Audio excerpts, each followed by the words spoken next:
নমস্কার, আমি মিঠু। শুরু করছি নজরে রাজ্য।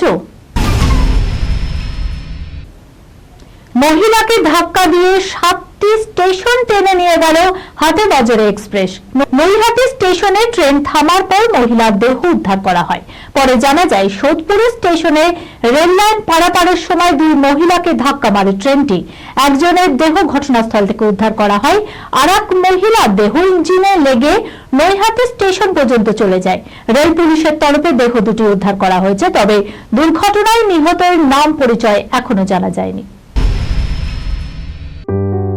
সুনির্ণয় imagine centre private limited advance প্যাথোলজিতে thalassaemia screening, large size biopsy setup সহ সমস্ত পরীক্ষা, echocardiography, fetal echocardiography, CT scan, CT guided FNAC, 4D USG, USG guided FNAC, endoscopy, colonoscopy, uroflowmetry, spirometry, colour Doppler, digital x-ray, তাছাড়াও সমস্ত বিশেষজ্ঞ চিকিৎসকদের পরিষেবা একই ছাদের তলায় নিয়ে হাজির সুনির্ণয়।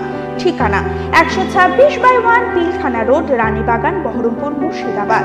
বিশদে জানতে যোগাযোগ করুন 8373049252 7547900377। ট্যাক্সির ডিকিতে রাখা নীল ট্রলি ব্যাগে পিসি শাশুড়ির দেহ। পিছনের আসনে মাস্ক পরে বসে মা ও মেয়ে।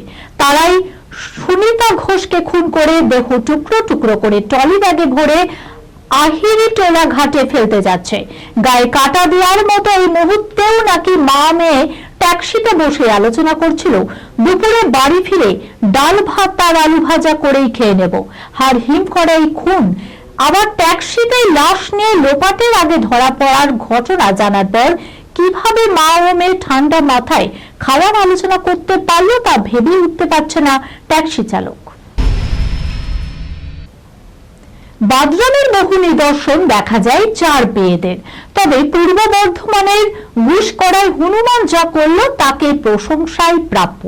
মহিলার হাত থেকে ছো মেরে মোবাইল কেড়ে নেওয়ার পর যত্নেই রেখেছিল সেই মোবাইলটি। তবুও ফিরে পাওয়ার আশা ছিল খুবই ক্ষীণ। তবে অনুরোধ আর কুল কলা খাইয়ে তার মন গলানো গেল। মোবাইলটি ফিরিয়ে দিল হনুমানজি। এমন ঘটনার সাক্ষী হয়ে অবাক স্থানীয় বাসিন্দারা। মোবাইল আদায় করতে প্রায় রীতিমতো নাজেহাল অবস্থা হয়েছে ওই মহিলার। শেষ প্রায় আধ ঘন্টা পর হনুমান নিজেই একটি দোকানের চালে মোবাইলটি রেখেই পাওয়ার পর তাতেই নিজের স্মার্টফোনটি ফিরে পেয়ে খুব খুশি মহিলা। টলিউড অভিনেত্রী শ্রাবন্তী চট্টোপাধ্যায় কি জিতু কমলের সঙ্গেই সম্পর্কে রয়েছেন? বছর দেড়েক ধরে এমন প্রশ্ন অনুরাগীদের মনে উকি দিয়েছিল। এমনকি বাবুসোনা ছবির প্রচারেও বারবার পর্দার এই জুটিকে এহেন প্রশ্নের সম্মুখীন হতে হয়েছে। এবার শিবরাত্রির দিন শ্রাবন্তীর ইনস্টা স্টোরি দেখে চক্ষু চড়ক গাছ অনুরাগীদের। কৃত্রিম বুদ্ধিমত্তার সাহায্যে জিতুর মুখের আদলে তৈরি এক শিব ঠাকুরের ছবি শেয়ার করেছেন টলিউড অভিনেত্রী শ্রাবন্তী চট্টোপাধ্যায়। জিতু কমল কি তাহলে শ্রাবন্তীর শিব? জল্পনার সূত্রপাত ওই পোস্টকে ঘিরে। এই খবরের সঙ্গে শেষ করলাম আজকের নজরে রাজ্য। আপনারা দেখছেন টিভি 24 বাংলা, সংবাদ বিনোদন সারাদিন সারাক্ষণ।